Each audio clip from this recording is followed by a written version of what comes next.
Welcome back, everybody. This is Eric here with Iraq Veteran 8888.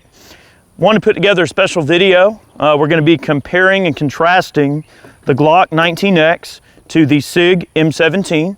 As you know, the M17 was chosen as the Army's new service pistol. Sig won the contract with some 100,000 orders being put in for that many pistols. That's a huge contract for them.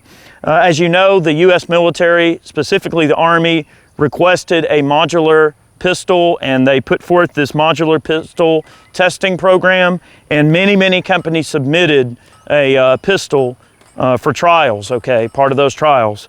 And the Glock 19X, as we know, it is a very popular civilian and law enforcement gun now, and even some military units buy these and issue them or whatever. But a lot of people were surprised why Glock did not get the contract. They wanted a modular pistol. Well, what the M17 gives you is the ability to actually pull this chassis system out, and the chassis in here, this whole trigger pack, so to speak, is a serialized component. So if Joe goes into the armory and goes, hey, my gun's broke, what do I do? Then all the armorer's got to do is pop the takedown lever, and he can literally replace his grip frame or replace any component on the gun without needing to change the serial number or mess with anything. And from a unit armorer level task, it's a heck of a lot easier to perform that particular operation than it is to swap out or fix something on a Glock. Now, not to say that Glocks are not easy to work on, because they are, man, and they're rugged guns, right? There's a lot of things about the 19X that I really dig. I love the generous grip, really great texture and generous size, and the texture on this grip is perfect if you're wearing gloves or anything like that, okay? So it definitely has a lot going for it there. And the 19X is also a great gun in that it's got a wonderful trigger. The sights are excellent. It's got night sights right out of the box. Now, where did the Glock lose a few points compared to the M17? Well, one is the modularity of the trigger pack. That was a really big thing. Two, the Sig has a ambidextrous manual safety, which I would imagine that's probably one of the underlying components of what the military wanted, probably was a manual safety. And I think the other big thing that you get, now Glock has addressed this when they went to the MOS, in that with the M17, you have a slide riding component, so you can add a slide riding optic on there. And the way that they mounted the sights on this is super clever, with some blind screws up through the bottom of the slide. That makes for a really robust optics mounting platform. Now Glock, fixed that with the MOS series later, but it's not something that they integrated into the existing 19X. Now, had Glock went with a slide riding cut and a very similar type of thing to the Sig, maybe they would have been a little bit more, closer to getting that done. So, the two guns are excellent. We just knocked out a video on the M17, and the M17 is a great gun. I love the way that it feels in my hand. I love the location of the safety. The trigger on the gun is excellent, okay?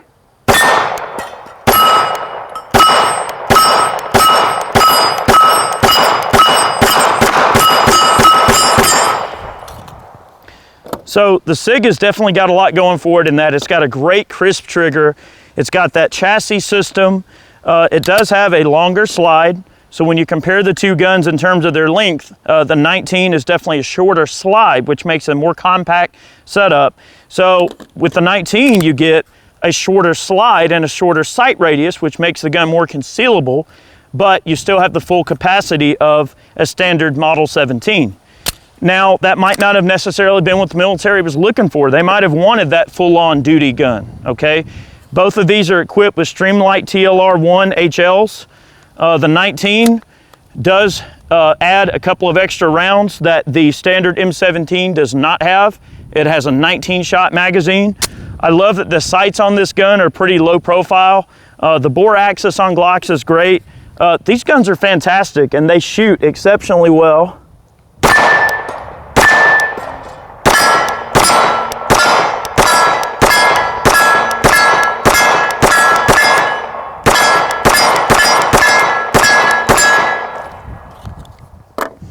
So in the accuracy department and reliability, I mean, the Glocks are definitely like the Honda Civic, okay, of guns, right? and that sort of Honda Civic or even like Ford pickup truck of guns. You know, the Sig has that modularity, and I think that was something that the military was really looking for. And of course, reliability between both of these platforms is exceptional. Okay, you can't go wrong with the 19X, you can't go wrong with the M17. Both are guns that have their ups and downs, depending on, you know, what type of guy you might be. I find myself between the two guns most certainly preferring the M17, although, look, the 19X lives on my, you know, bedside. It is a great pistol, and I would definitely trust my life to either one of these guns. I do like with the M17 that you do have the ability to use a 21-shot magazine, which, when you compare the frames on both these guns, you know, it's really not that much more to protrude from the rear of the pistol, and you get a good bit of extra capacity, okay? Really cool stuff. We'll turn the light on for this one. I got it in strobe mode, that's cool. Let's check it out.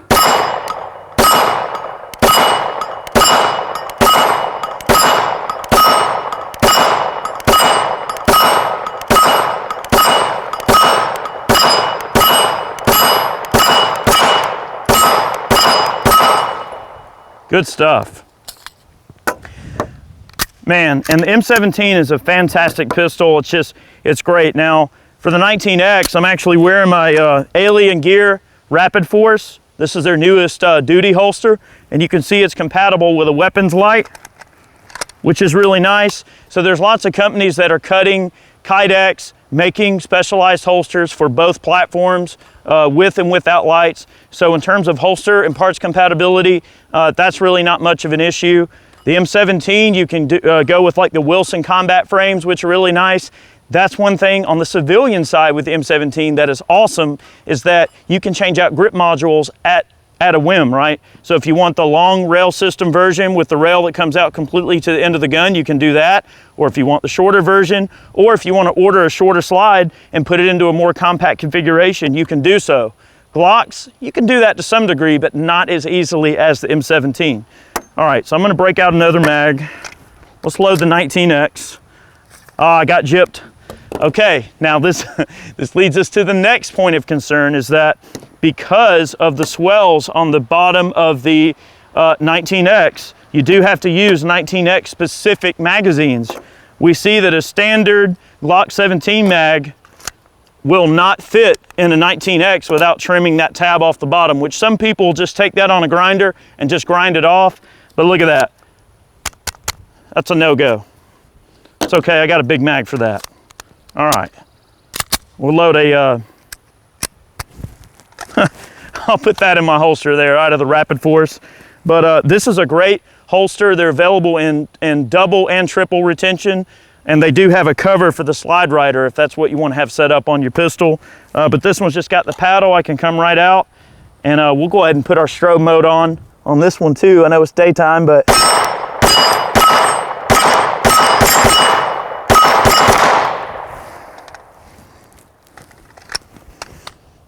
nice tight fit on the holster. That's really nice.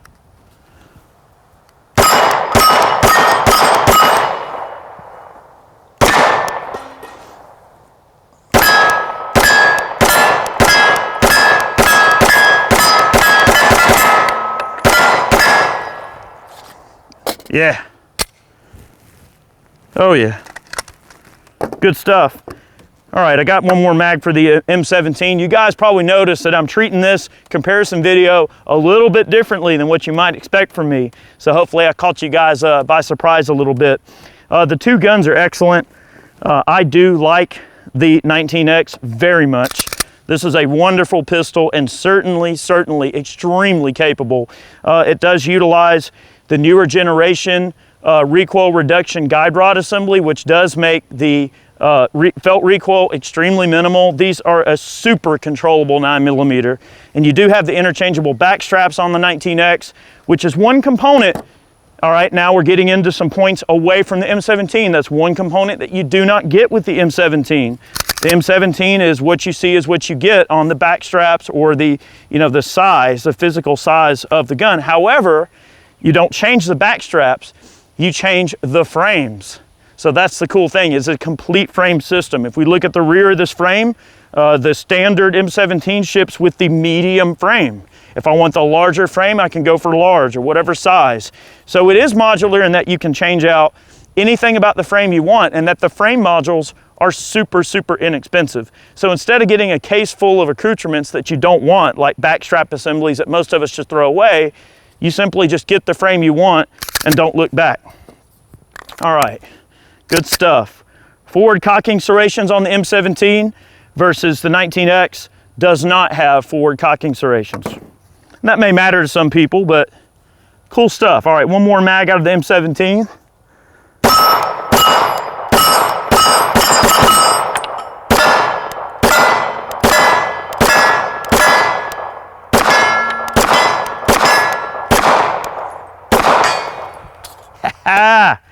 All right, good stuff, good stuff. I wanted this to be kind of a quick comparison video because these, in my opinion, were certainly two of the pistols in the running that were super, super head-to-head, and everybody just knew that it was gonna be Glock, it was gonna be Glock. And there were all these people on forums and people on the internet and on social media that were like, oh yeah, you know, Glock needs to be a military handgun because so many people want a Glock. I love Glocks, okay? They are fantastic pistols, but I certainly see why the military went with the M17. From a military unit standpoint and from a wide issue standpoint, they made the right decision. Man, and I wish I had one of these in 05. Can we go back in time and put one of these in a time machine? That would be great. But wanted this to be a quick comparison video between the two. Hopefully you guys found it entertaining. Let me know if you'd like to hear my thoughts on other comparisons, or if there's a gun you'd like to see go to head in this type of a thing, let me know. Thank you so much for watching today's video. We're wrapping up a long day at the range. It's been quite a day, but a very fun day. Lots of cool stuff to show off for you guys. And thank you very much. I definitely want to take a moment to thank all of our Patreon supporters, as well as folks who purchase t-shirts over on Ballistic Ink. Folks who purchase man cans over on the website, check them out. We have got some wonderful cans over there that I know you guys are going to love, and we select this gear especially for you guys. So if you'd love the channel and like to support us, that's one way that you can do so. Guys, have a good one, and we appreciate it. We'll see you soon. Many more videos on the way.